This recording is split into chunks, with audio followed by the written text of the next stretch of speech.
ఓం నమః శివాయ.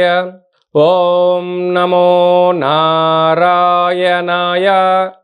నరదృష్టి నివారణ అక్షర తులాభార కాల భైరవాయ నమో నమః. హరి ఓం. ఆదిత్యాయ సోమాయ మంగళాయ బుధాయ చ గురు శుక్ర శనిభ్యశ్చ రాహవే కేతవే నమో నమః.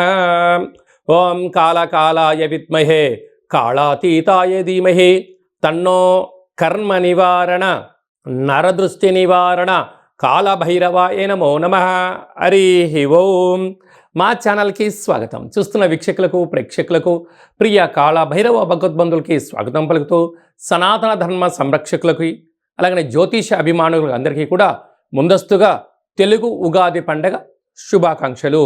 శ్రీ విశ్వావసునామ సంవత్సరంలో అందరికీ శుభాన్ని, జయాన్ని, లాభాన్ని, ఆయురారోగ్యాలు ప్రసాదించాలని మనసారా కాళభైరవ స్వామి వారిని వేడుకుందాం. ద్వాదశ రాశుల్లో గ్రహ గమనాలు వీక్షింపచేద్దాం. వృషభ రాశిలో దేవగురు బృహస్పతి సంచార స్థితి, కన్యరాశిలో కేతు సంచార స్థితి, మీనరాశిలో శని రాహుల సంచార స్థితితో ఉగాది పండగ ప్రారంభం అవుతుంది.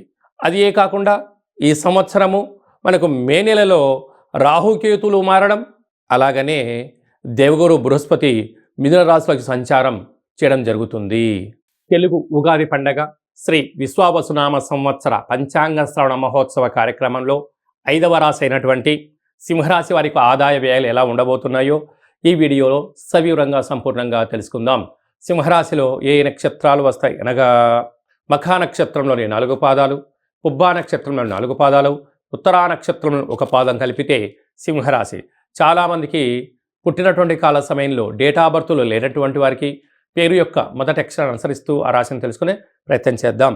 మా, మీ, మూ, మే, మో, టా, టీ, టు, టే అక్షరాల వారందరూ సింహరాశి జాతకులే. సింహరాశి యొక్క అధిపతి రవి భగవానుడు. వీరి ఆదాయ వ్యయాలు మనం ఒకసారి పరిశీలించినట్లయితే 11 ఆదాయం, వ్యయం 2. అంటే సింహరాశి వారి యొక్క అధిపతి రవి. ఆ రవి ఈ సంవత్సరం రాజు అవ్వడం వలన వీరి యొక్క ఆదాయ వ్యయాలు చాలా ఆదాయం గణనీయంగా పెరిగిపోయింది. 11 రూపాయలు సంపాదిస్తే కేవలం 2 రూపాయలే ఖర్చు అవుతున్నాయి అంటే 9 రూపాయలు మిగిలబోతున్నాయి. స్థిరాస్తులు, చరాస్తులు, షేర్లు, బంగ్లాలు అన్నింటా విజయం, ధనపరమైనటువంటి యోగం సింహరాశి వారి సొంతం కాబోతుంది. అదే కాకుండా రాజ్యపూజ్యం 7, అవమానం 3, ఎలక్షన్స్లలో కానీ పోటీతత్వంలో కానీ అన్నింటా మీ చూపుకు, మీ మాటకు, మీ చేతలకు తిరుగులేదు అని చెప్పి గమనించగలగాలి.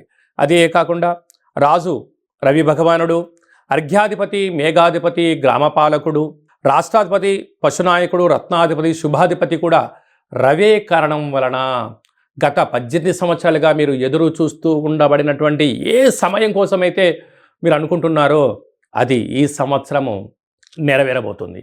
18 సంవత్సరాల తర్వాత రాశిలోకి కేతు భగవానుడు, 18 సంవత్సరాల తర్వాత సప్తమంలోకి రాహు, 30 ఏళ్ల తర్వాత శని భగవానుడు మీనరాశిలోకి, 12 సంవత్సరాల తర్వాత ఏకాదశ స్థానంలోకి దేవగురు బృహస్పతి సంచారం కూడా అన్నింట అంటే ఇది అది అది లేకుండా అన్ని విషయాలలో సింహరాశి వారికి చాలా శుభప్రదమైనటువంటి కాలము.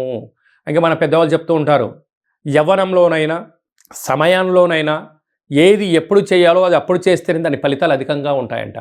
అని మన పెద్దవారు చెప్తూ ఉంటారు, దీపం ఉండగానే ఇల్లు చక్కబెట్టమంటూ ఉంటారు. అంటే చీకటి పడ్డాక ఏమీ చేయలేవు. కనుక మంచి కాలం ఉంది. సత్ప్రవర్తన, ఆధ్యాత్మిక చింతన కలిగి జీవనాన్ని మీరు సన్మార్గాన్ని నడిపించగలిగితే యోగదాయకం. పైన ఈ సంవత్సరం రాజు అవ్వడం వలన ప్రతి ఆదివారం పూట వీలైతే రవిహోరలో అంటే ప్రతిరోజు రవిహోరలో మౌనంగా ఉండడం. ఓం హ్రాం హ్రీం హ్రౌం సహ రా సూర్యాయ నమః అనేటువంటి మంత్రాన్ని 27 సార్లు స్మరించడం, ధ్యానించడం, ప్రతిరోజు సూర్య నమస్కారం చేయడం, సూర్య ఆసనాలు వేయడం, సూర్య ముద్రలు వేయడం వలన అనంతమైనటువంటి సంపద, ఆరోగ్య సంపద, ఆనంద సంపద, కీర్తి ప్రతిష్టలు, యోగం సింహరాశి వారి సొంతమవుతూ ఉంటాయి. అదియే కాకుండా కూడా అధికస్యధిక ఫలితం అంటే యోగం బాగున్నప్పుడు భగవంతుడికి దగ్గర అవ్వడం వలన అనంతమైనటువంటి సంపద మన సొంతం అవుతూ ఉంటుంది. ఇన్ని వేల వీడియోలలో ఈ వీడియో మీరు చూస్తున్నారు అన్నట్లయితే రవి భగవానునికి మీరు సేవ చేసే సమయం ఆసన్నమైంది అని చెప్పి మీరు గుర్తుపెట్టుకోగలగాలి. కనుక మీరు చేసేది ఏంది? నమస్కారం, ఆసనం, ముద్ర 27 సార్లు వ్రాసి ఆ పత్రాన్ని సూర్యగ్రహ తులాభార మహోత్సవంలో పాల్గొన్నట్లయితే విపరీతమైన రాజయోగం మీ సొంతమవుతుంది. భగవంతుడు కూడా ఎవరైతే స్మరిస్తాడో, ధ్యానిస్తాడో వాళ్ళని రక్షణగా మనం చూస్తూ ఉంటాంట. కనుక ఈ సింహరాశి వారు సూర్యుని స్మరించడం, ధ్యానించడం వలన, తులాభారంలో పాల్గొనడం వలన రవి భగవంతుడు ఆశీర్వదించడానికి సంసిద్ధంగా ఉన్నాడు అని చెప్పి గుర్తుపెట్టుకోగలగాలి. సాఫ్ట్వేర్ ఉద్యోగస్తులు, హార్డ్వేర్ ఉద్యోగస్తులు, వ్యవసాయ సోదరీమణులు, గృహ భవన నిర్మాణ కార్యక్రమం చేసేటువంటి వారందరూ, వస్త్ర వ్యాపారులు, రత్న వ్యాపారాలు చేసే వారందరికీ, విదేశాలకు ఎక్స్పోర్ట్స్ అండ్ ఇంపోర్ట్స్ బిజినెస్ చేసేటువంటి వారికి కూడా చాలా ఓపిక పట్టుదల వలన అనంతమైన సంపద సింహరాశి వారి సొంతం కాబోతుందని చెప్పి గుర్తుపెట్టుకోగలగాలి.